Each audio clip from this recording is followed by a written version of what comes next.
Okay, my other one,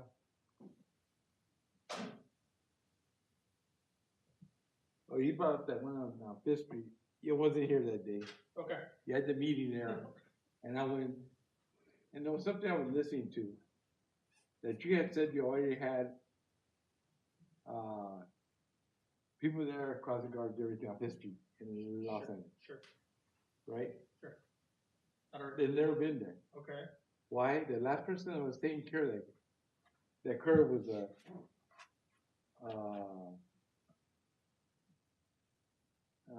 employee from the school district that Lamar since sent her down, which is my wife, I'm gonna tell you the truth.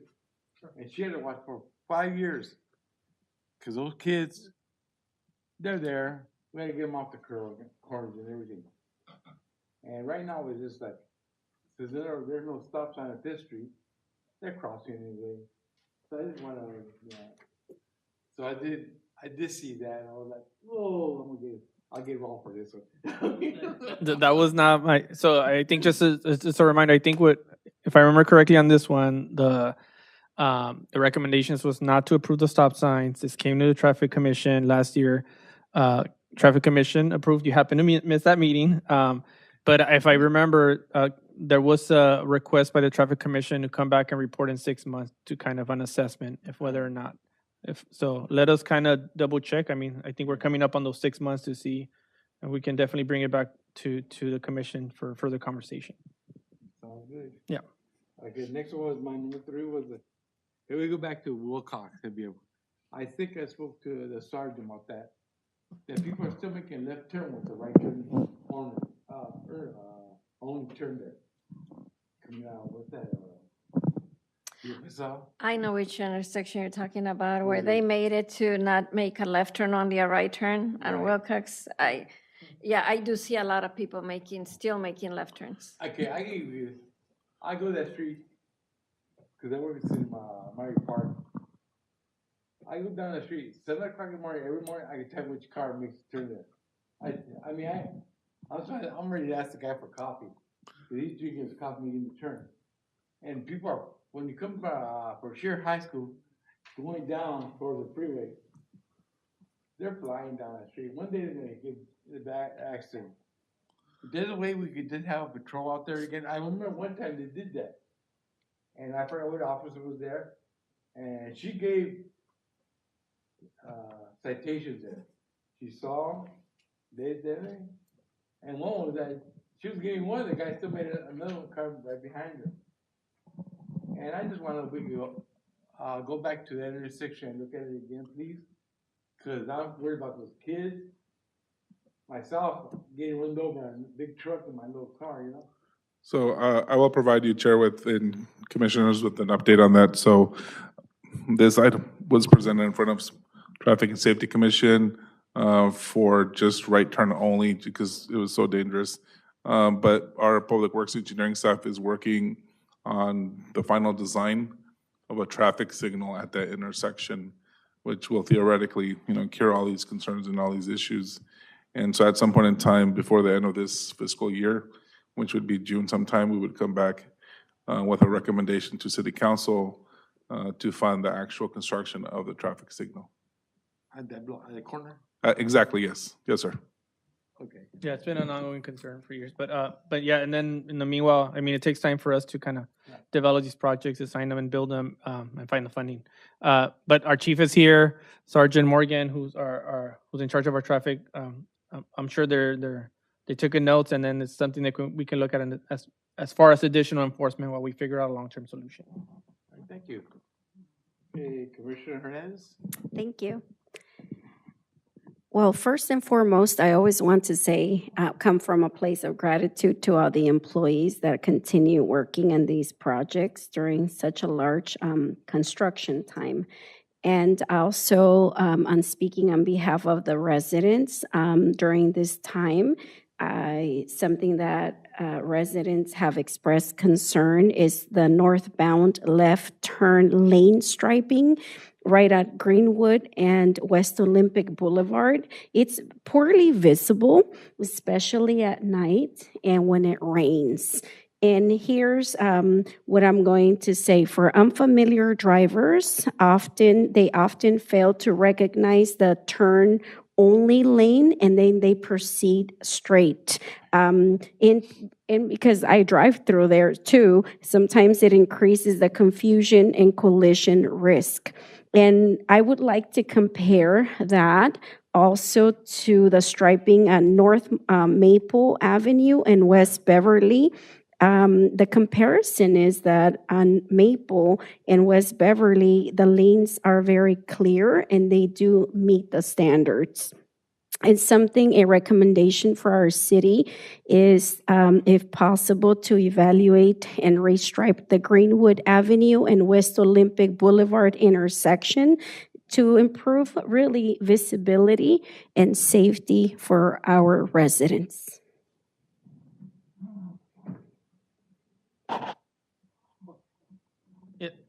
Commissioner, on this item, so thank you for bringing it to our attention. Restriping or just sometimes the paint wears off. So this is more of a maintenance issue. It's really common for us. So thank you for bringing it to our attention. We'll work with Public Works. It's not something that needs traffic commission approval. It's a maintenance concern that. So Okay. if anything's already designated or has a striping there and it's just worn out, we just go ahead and restripe it. It is. Okay, Thank you. And I do have a second item based on AB 413, daylighting and the red curb painting near crosswalks. This is another concern from residents, and I wanted to make sure to bring it up here to today's meeting. The recommendation is really that in our city, should implement the red curb markings near crosswalks approximately 15 to 20 feet on the approach side of crosswalks in accordance with AB 413, which of course it took effect on January 1st, 2025. Vehicles frequently park in daylighting or the no parking zones, blocking sight lines and increasing crash risk. Red curbs would provide clear notice and discourage illegal parking. A citywide evaluation should be conducted to identify priority locations for AB 413 compliance. Yeah, Commissioner, I think on this one, we're in agreement, and this is one of those things that I mentioned a little earlier, that since last year, we've been working towards being in compliance. We make every effort to kind of capture every street that's required to be painted red, but we welcome the public, yourself, anybody. If you think we miss any streets, we're happy to look at them. We are required by law to go ahead and restripe those streets, so, or those corners for visibility. Got it. Thank you. My turn? Vice Chair? Yes, my concern is basically in line with what Commissioner Hernandez just mentioned about the visibility of the lines. When it was raining, I was driving on Lincoln, and I realized that I was over the yellow lines because I couldn't see them. Now, we don't get rain that much, but I do notice that the lining in a lot of the streets is worn off. The stop signs in particular in a lot of areas are not even present. I know that they just redid on Germain and Lincoln. They painted it, which was nice. So I don't know how expensive it is to at least repaint the stop signs on major intersection streets, and also where the lines are worn off almost completely, if they could be repainted. A lot of streets need repaving, but at least if they can be just repainted.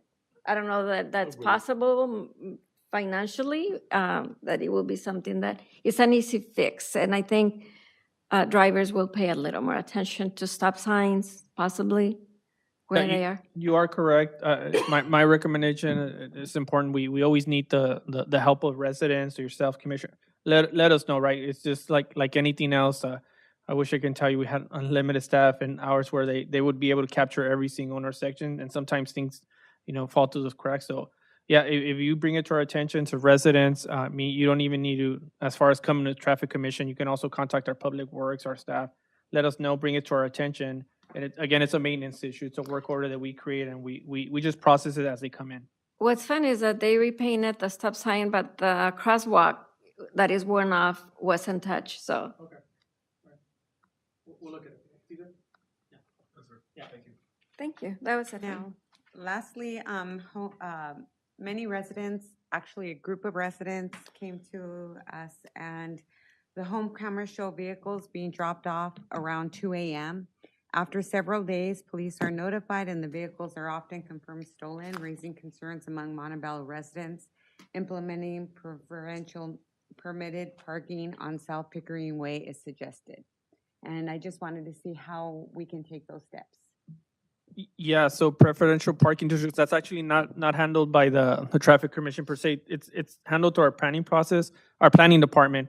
It's actually, there's an application process. We can walk you through it. If there's a specific resident or yourself or somebody in the neighborhood, we can connect you with our planning staff to walk you through the process, and you guys can submit an application and hopefully it gets approved. Thank you. Chair Baez mentioned, I believe there's a resident who has a public comment. Usually, I know we passed through public comments earlier, but it's at the discretion of the chair if he wants to allow a public comment. Yeah, okay. Roberto Hernandez.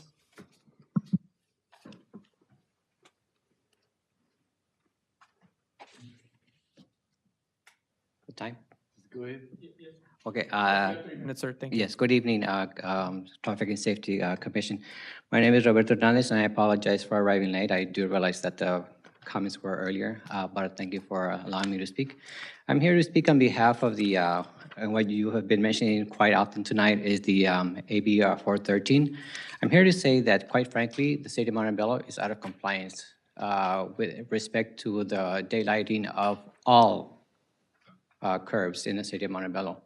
By law, which took effect actually a year before in January of 2024, but you started implementing citations in January of 2025.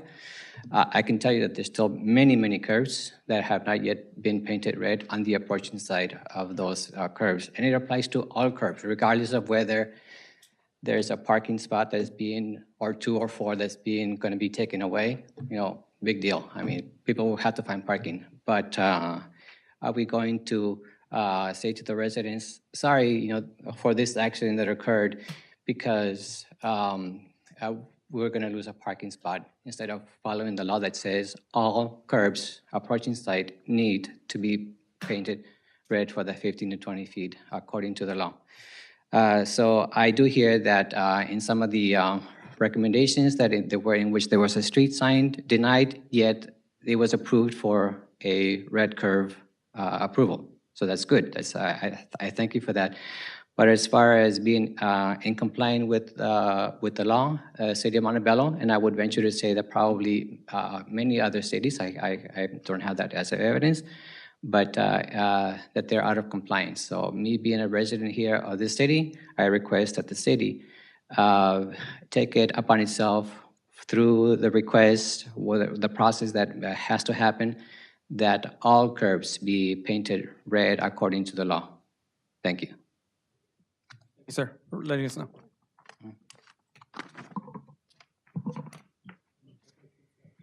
Okay, that concludes our meeting for today.